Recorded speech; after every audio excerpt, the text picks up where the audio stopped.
रूहानी चैनल के दोस्तों अस्सलाम वालेकुम। अगर आपको अबकरी मैगज़ीन के मज़ामीन का सिलसिला अच्छा लग रहा है तो हमें कमेंट्स में ज़रूर बताइएगा। शुक्रिया।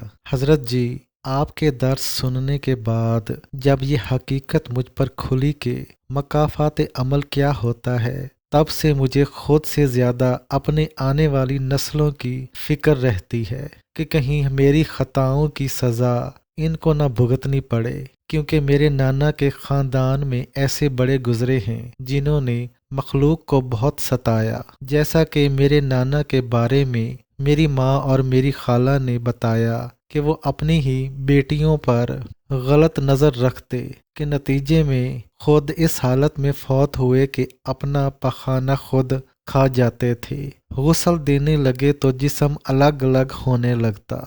आखिर गठरी बनाकर कब्र में डाल आए। ये लोगों ने बताया क्योंकि इनकी मौत पर इनके पास अपना कोई नहीं था, और लोगों ने कहा कि आपके नाना ने अपने मुर्शिद की भी बेअदबी की थी, जिसका इकरार मेरे मामू ने भी किया। एक और मेरे नाना ने जो मखलूक की बद्दुआएं लीं, इसके नतीजे में इनकी 5 में से 3 औलादों की शादियां नाकाम हुईं। एक बेटा एक्सीडेंट में फौत हो गया। बाकी एक बेटी की शादी तो ठीक चली, लेकिन इन्होंने बाप को माफ़ नहीं किया।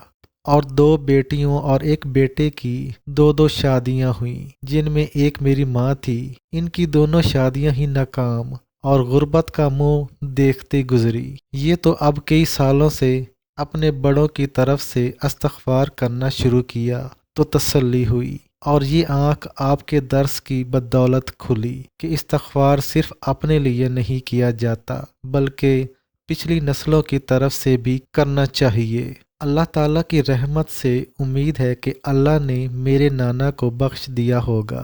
आप भी इनके लिए दुआ फरमा दीजिएगा। मुझे नाना का वाक़या लिखते और दोस्तों को बताते बड़ा खौफ आता है। मैंने बस इस नीयत से बता दिया कि शायद किसी के लिए सबक बन जाए, और इसलिए कि इस वाक़या को देखकर मैं अपनी आने वाली नस्लों के लिए फ़िक्रमंद रहता हूँ, क्योंकि ये मेरे घर का वाक़या है, और मैं समझता हूँ कि एक नाना की वजह से इनके बच्चे न जाने कितनी खैरों से महरूम हो गए। तो अपनी नस्लों के बारे में अल्लाह से बहुत डरता हूँ और हमेशा वो अमल करता रहता हूँ जिसका फ़ायदा नस्लों को भी मिले और मुझे भी। ये तब ही मुमकिन है जब मैं तस्बीह खाना से हमेशा जुड़ा रहूँगा। दुआ फरमाएं कि अल्लाह मुझे और मेरी नस्लों को सदा तस्बीह खाने से जोड़े रखे, कहीं किसी खता की वजह से पत्ता न कट जाए।